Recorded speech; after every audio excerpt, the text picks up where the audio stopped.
Nous sommes le groupe 6 de la classe de 3e. Nous allons vous définir ce qu'est le vivre ensemble. Le vivre ensemble est un concept qui exprime les liens pacifiques de bonne entente qu'entretiennent des personnes dans un groupe, d'un groupe dans leur environnement de vie ou leur territoire. Le vivre ensemble toute forme de discrimination, racisme, sexisme, homophobie, antisémitisme. Le racisme est une idéologie qui suppose la supériorité de certains groupes par rapport à d'autres. Le sexisme est une attitude de discrimination fondée sur le sexe. L'homophobie est la peur de l'homosexualité, désignant l'autre comme inférieur. L'antisémitisme est une hostilité envers les juifs. Et rejette toute forme de harcèlement ou d'exclusion. C'est le sujet principal du film Une incroyable équipe de Sébastien Gröler, sorti en 2011. C'est une histoire inspirée de faits réels qui se déroule en Allemagne, dans une classe de collège. Le nouveau professeur d'anglais apporte un nouveau jeu anglais, le football. C'est un jeu d'équipe qui va faire évoluer la classe dans le vivre ensemble. Le film montre plusieurs exemples d'harcèlement et de discrimination et d'exclusion.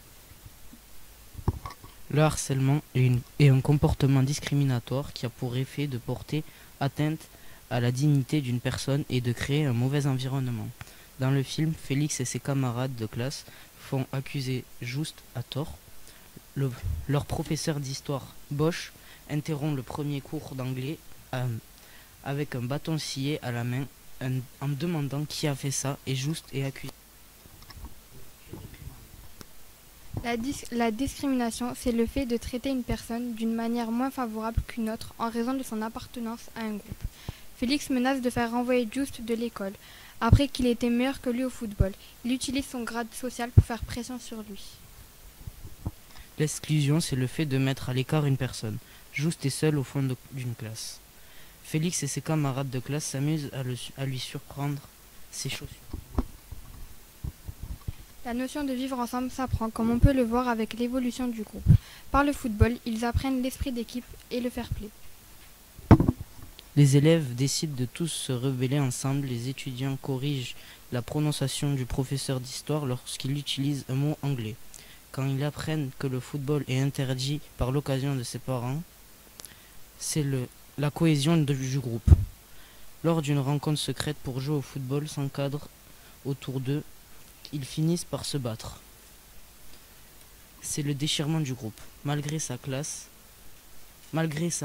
la classe reste unie et reprend les valeurs inculquées par Koch, le fair play et la cohésion entre eux.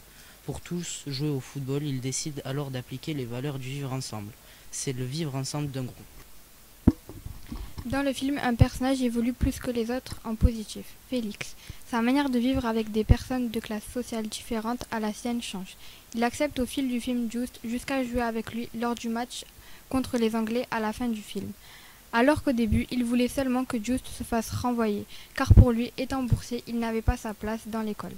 L'article 1 de la démocratie française. La France est une république invisible, laïque, démocratique et sociale. Elle assure l'égalité devant la loi de tous les citoyens sans discrimination d'origine ou de religion. Article 21 de la Charte des droits fondamentaux de l'Union européenne interdit toute discrimination fondée notamment sur le sexe, la couleur de la peau, les origines éthiques ou sociales, la nationalité, les caractéristiques génétiques, la langue, la religion ou les convictions, les opinions publiques ou toute autre opinion, l'appartenance à une minorité nationale, un handicap, l'âge ou l'orientation sexuelle. Ces deux articles interdisent tous les rejets de la discrimination et de l'harcèlement qui ont pu être exercés sur Just à cause de son rang social.